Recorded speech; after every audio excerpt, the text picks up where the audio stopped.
Peggy 16.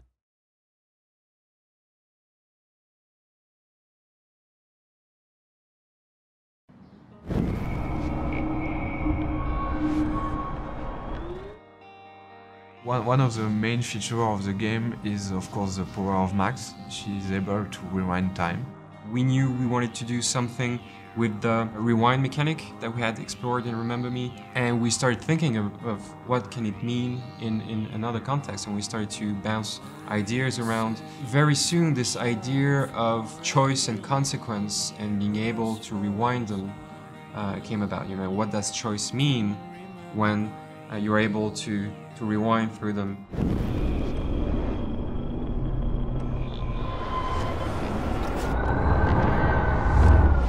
We really wanted to have the player feel powerful also with this power, and to really feel that he can change the things and come back in time.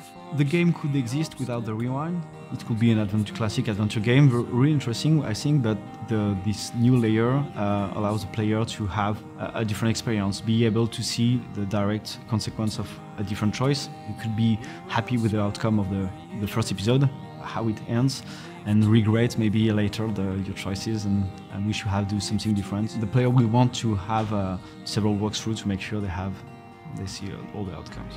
When you're dealing with some time travel, you need to define clear rules in order to be sure that it's working within the frame of your story of your game. And also we needed to create those rules to have some really fun uses with puzzles and mechanism for the player. Chloe, you're stalling. I'm changing! Give me a minute! Just don't let me in, now.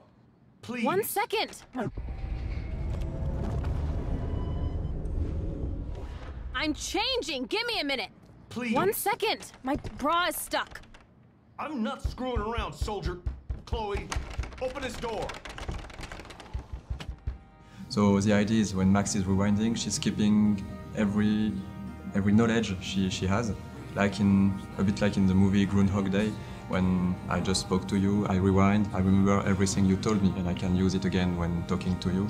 Max is also keeping everything in her inventory. Like if she puts an item in her bag, she's keeping it with it. So I can grab something, go back with it, just rewind, and I still have the item, even if I rewind it back in time. This kind of rules, we use it a lot for puzzles and also to tell something about also the characters. Even in a dialogue puzzles, you will have some information, but those information will be related to the character. And we've made a lot of tests about the rewind, and should Max keep those information, should Max keep those items, should Max be rewinded herself by when she rewind. We have made a lot of tests about this, and we finalized those rules. It allows us to have very interesting puzzles and very also funny situations in the game with those rules.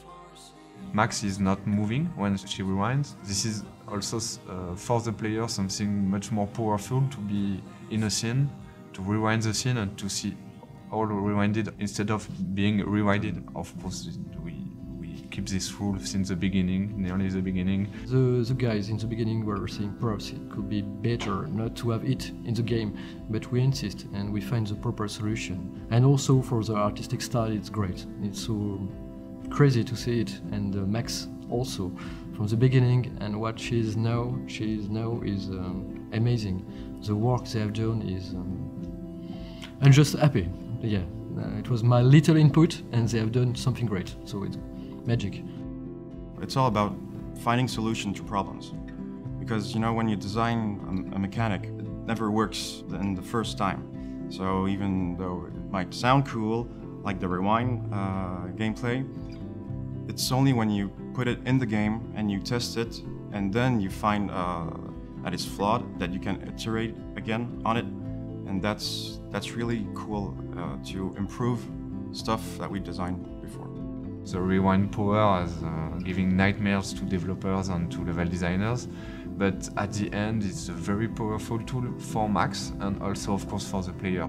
I remember a lot of design discussions the guys had, very complex discussions about the impact of the rewind, what you can do, what you cannot do, how the player will understand the rewind, and Yeah, it's a challenge because as this is something that doesn't exist, it's science fiction. You have to make it consistent. At first, when I started production, the scope of the game was pretty small, and we were like only 2 or 3 designers on the team. And by the time, when time passed on, we were like 10 designers, and we cranked really the quality of the game. For the player, using this power is really something unique because you can rewind all a scene, so all the animation of a scene, all the particles, all the effects of a scene, all the sound of the scene. Can you give me an example of a photographer I cannot who believe perfectly this. captured the human condition in black and white? Okay, if I'm crazy, Anybody? I might as well go all the way. Bueller?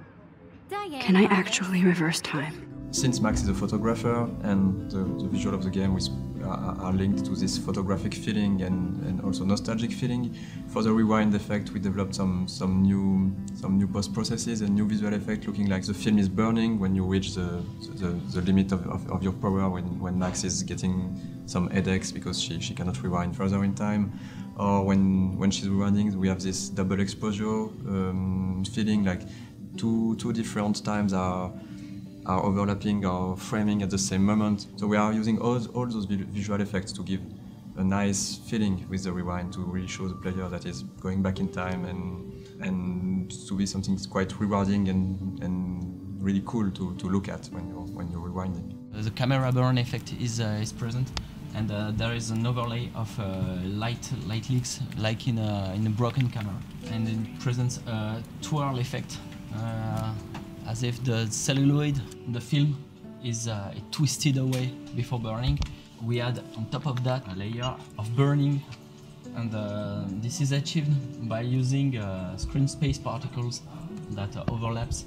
During this effect, Max is rendered as a blurred ghost, and the blurred effect is composited on top of the scene, but slightly offset, like it was a composition of photography.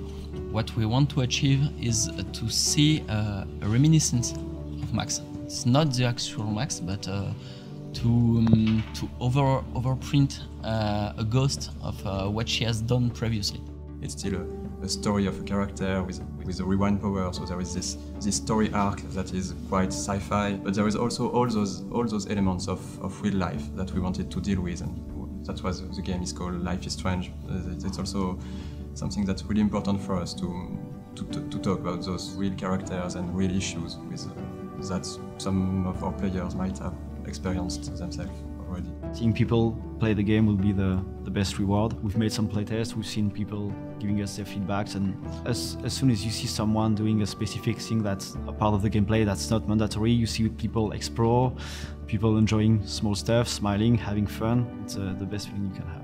Life is not always so easy. Life is strange, and so you have to grow. And I think the game will help people grow, and I think it will help also video game to grow in a way. It's perhaps pretentious, but we want to bring the independent video game to our industry, and I think there is a huge place for it, and I think it will be very successful.